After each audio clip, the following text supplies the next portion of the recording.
En aquella mansión, donde la comida abundaba y el lujo era evidente, un joven heredero se moría de hambre en secreto. Era el arma silenciosa de una cruel madrastra para castigar al niño que consideraba un error. Lo que nadie sabía era que la nueva criada, impulsada por la compasión nacida del dolor, libraría una guerra solitaria, sacrificando su único plato de comida para mantener con vida al pequeño ángel. Oculta en la tenue luz de la despensa, la joven criada acercó su único plato de comida al pequeño niño de ojos tristes. «Puedes comer, Ángel. Hoy no tengo hambre», susurró Elena, forzando una sonrisa mientras su propio estómago rugía de dolor. El niño, Lucas, devoró la comida con una urgencia desesperada, impropia de un niño de su edad y posición. Ninguno de los dos sabía que, al otro lado del patio, a través de la ventana de su oficina, el padre del niño y dueño de aquella vasta finca a las afueras de Madrid, observaba la escena. Arturo sintió un nudo incómodo en el pecho, la premonición de que la realidad que había permitido que se instalara en su propia casa era una mentira peligrosa. Elena, una mujer de 25 años, con un pasado marcado por la pérdida, veía su trabajo en la mansión Almeida como algo más que un simple empleo. Era su primera oportunidad real de empezar de cero. Habiendo crecido en un austero orfanato a las afueras de Toledo, conoció el dolor del hambre y la profunda soledad del abandono.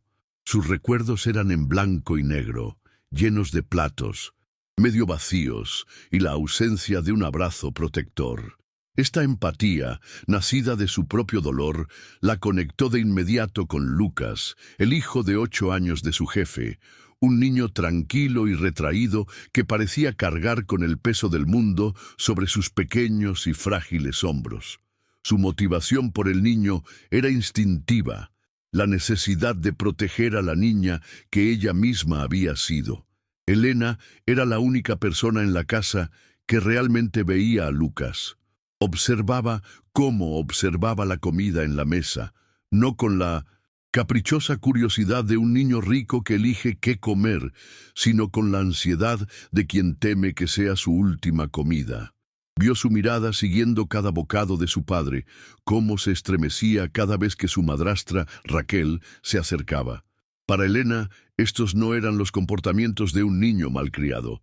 Eran las señales silenciosas de un sufrimiento que conocía íntimamente. La vulnerabilidad de Lucas era una dolorosa paradoja. Vivía en un palacio rodeado de lujos, con juguetes que la mayoría de 1912. Los niños solo soñaban con tener, pero su existencia era la de un prisionero. Pasaba los días en silencio, moviéndose por la casa como una pequeña sombra, intentando no hacer ruido, no molestar, no existir de forma que llamara la atención. Su apatía y delgadez eran vistas por todos, incluido su padre ausente, como rasgos de una personalidad difícil o melancólica. Nadie, excepto Elena, sospechaba que la raíz de su tristeza no residía en su mente, sino en su estómago perpetuamente vacío. Si lo estás disfrutando hasta ahora, comenta a continuación desde dónde lo estás viendo. Quiero saber hasta dónde ha llegado esta historia. El punto de inflexión que desencadenó el conflicto llegó un martes por la noche. Después de que Lucas derramara accidentalmente un vaso de jugo sobre la alfombra de la sala, Raquel lo envió a su habitación sin cenar, con el pretexto de disciplina.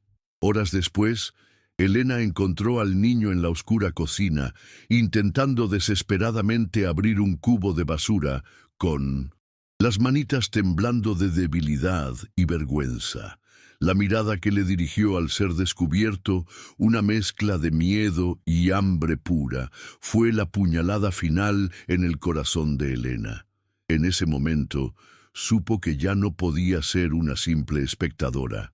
Tenía que intervenir, incluso si eso significaba arriesgar el único hogar y la única seguridad que había conocido.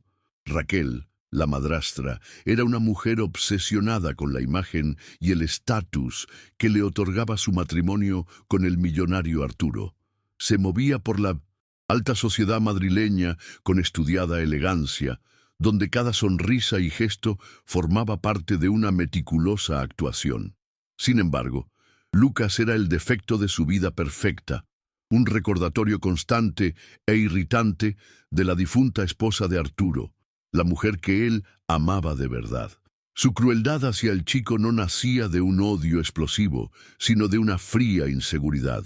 Castigar a Lucas, extinguir su vitalidad, era su retorcida forma de borrar el pasado y consolidar su lugar, no como madrastra, sino como la única y verdadera señora de la casa. Su primera acción en este conflicto silencioso fue implementar un sistema de tortura invisible. La crueldad de Raquel era metódica. Un juguete extraviado, una mala nota en la escuela o simplemente una mirada que consideraba insolente eran pretextos suficientes para su condena. Privación de alimentos. Los niños malos no cenan, decía con una calma inquietante.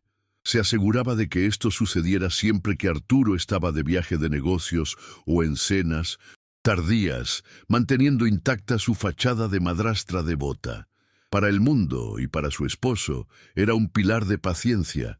En los pasillos de la mansión era una verduga silenciosa.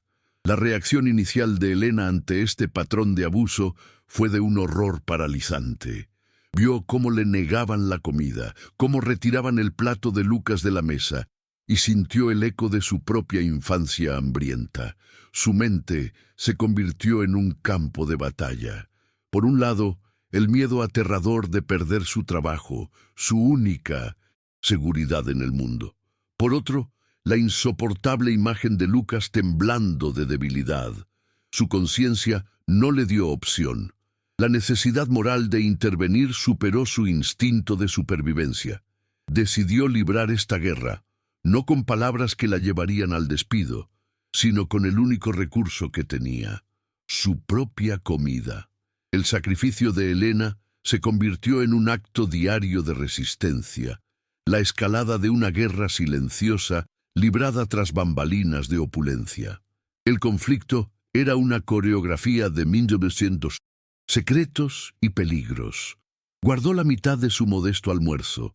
Fingió indisposición en la cena para poder llevarse el plato intacto y se reunía con Lucas en rincones escondidos de la casa para entregarle la comida que lo mantenía con fuerzas. Sin embargo, este acto de amor extremo empezó a pasarle factura. Con cada plato que entregaba, Elena se debilitaba un poco y su energía se desvanecía lentamente. La palidez se convirtió en una constante en su rostro, y las punzadas del hambre se convirtieron en su silenciosa compañera. La tensión en la mansión era casi palpable, un marcado contraste entre la fachada y la realidad. Mientras Raquel preparaba menús de degustación para sus eventos benéficos, en las plantas de servicio, una joven criada se moría de hambre lentamente para que el hijo de su jefe pudiera comer. La injusticia era una herida abierta que solo Elena y Lucas sentían.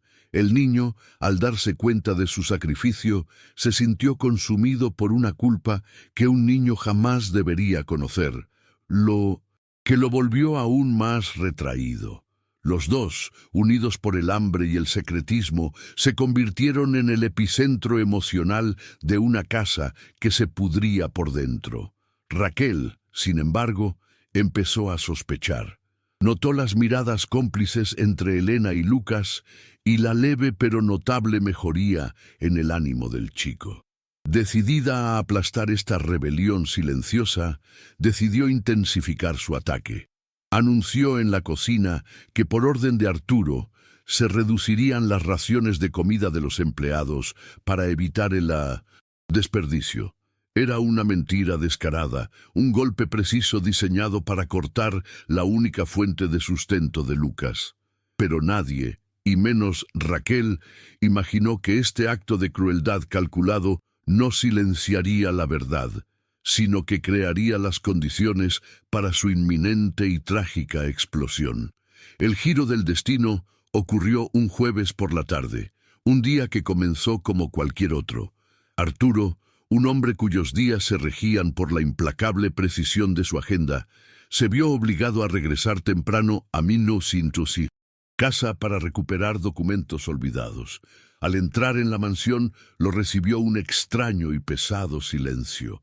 La ausencia de sonido era tan antinatural que un escalofrío de aprensión le recorrió la espalda. Llamó a Raquel, a Lucas, pero solo el eco de su propia voz respondió. Guiado por una intuición que desconocía poseer, se dirigió no a las habitaciones ni a la sala, sino a la lavandería, y fue allí, en el frío suelo de la despensa, donde encontró a Elena, desmayada, pálida como la muerte. Los detalles de la escena se grabaron en la mente de Arturo con una claridad brutal. Su primera reacción fue la de un hombre práctico que evalúa una emergencia médica. Pero entonces sus ojos se posaron en un plato de comida intacto en el mostrador junto a ella. Un guiso sencillo y un trozo de pan. Fue en ese momento que Lucas apareció en la puerta, con los ojos abiertos por el pánico al ver a Elena en el suelo. Antes de que Arturo pudiera decir nada, el niño confesó lo que creía su delito. «Es mi culpa, papi», sollozó. «No desayuné y ella me iba a dar el suyo». La verdad, pronunciada con la voz inocente de su hijo, golpeó a Arturo con la fuerza de un puñetazo en el estómago, destrozando su armadura de ignorancia. Las reacciones emocionales fueron una cascada de horror y culpa. La confesión de Lucas, la imagen de Elena desmayándose de hambre y el plato de comida que contaba su propia historia, se fusionaron en una epifanía aterradora. Todas las piezas que no habían encajado formaron de repente una imagen monstruosa. La persistente tristeza de Lucas, su delgadez, que Raquel descartó como rabietas infantiles, su miedo constante. Arturo se sintió invadido por una oleada de furia y profundo asco, no solo por Raquel, sino por sí mismo, por su ceguera voluntaria. Mientras le rogaba a otro empleado que ayudara a Elena, una rabia fría y decidida se cristalizó en su corazón. Su ausencia había terminado en ese preciso instante. Muestra tu apoyo con un corazón en los comentarios. Realmente nos ayuda a seguir brindándote contenido como este. El clímax no fue una explosión, sino una implosión.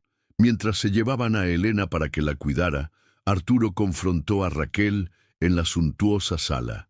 Su voz no era fuerte, sino un susurro lleno de una furia gélida mucho más aterradora que cualquier grito. «¿Mi hijo se muere de hambre bajo mi techo?», preguntó Raquel, sorprendida. Intentó defenderse con sus mentiras habituales, culpando a la manía de Lucas y a la intromisión de Elena. Pero Arturo no la dejó continuar. Sacó su celular, no para discutir, sino para presentar la evidencia. Le mostró las imágenes de la cámara de seguridad que había instalado discretamente en la cocina semanas antes, ya sospechando de la tristeza de su hijo. Las imágenes en pantalla eran irrefutables. La verdad digital exponía la crueldad analógica de Raquel. El video la mostraba negándole comida a Lucas, cerrando la despensa con llave y empujando al niño fuera de la cocina. Su cruel voz, captada por el micrófono, destruyó cualquier posibilidad de negación. Expuesta y derrotada, la máscara de sofisticación de Raquel finalmente cayó, revelando la persona cruel y mezquina que realmente era. Miró el rostro de su esposo desde su teléfono y vio el final. Su actuación había terminado y el teatro de mentiras se había derrumbado sobre ella. Y fue en ese instante, en el silencio ensordecedor que siguió a la revelación de la verdad, que todo cambió. Las consecuencias para Raquel fueron tan inmediatas e implacables como oculta había sido su crueldad. Esa misma noche la echaron de casa, con solo la ropa que llevaba puesta y la vergüenza de haber sido expuesta. Arturo no le dio espacio para argumentos ni súplicas. Toda su identidad, construida sobre el estatus de ese matrimonio, se desmoronó en cuestión de minutos. Las fiestas, las joyas, la admiración de la alta sociedad, todo se evaporó con el clic de la puerta de la mansión al cerrarse tras ella. Su derrota fue absoluta, una caída vertiginosa del pedestal del lujo al vacío de sus propias mentiras, un castigo justo para alguien que veía a un ser humano como un mero obstáculo para una fotografía perfecta.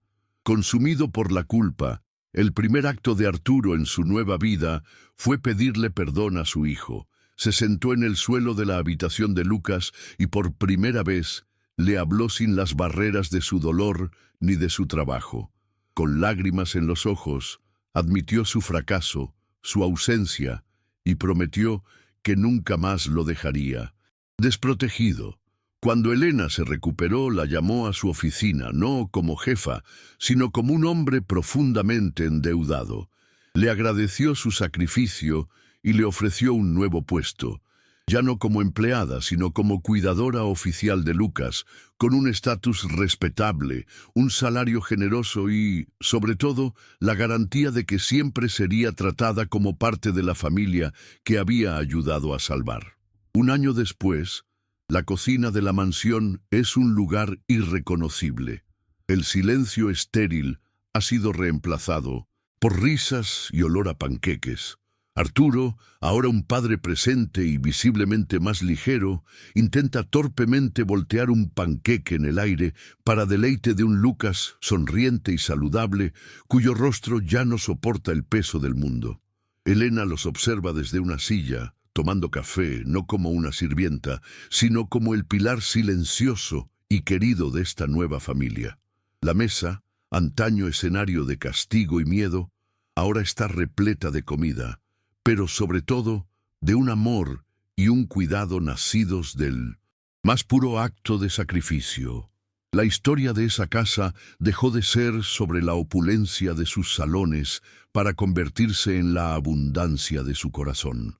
El sacrificio de una mujer que, habiendo conocido el hambre, se negó a verla en los ojos de un niño, se convirtió en la semilla de una profunda sanación.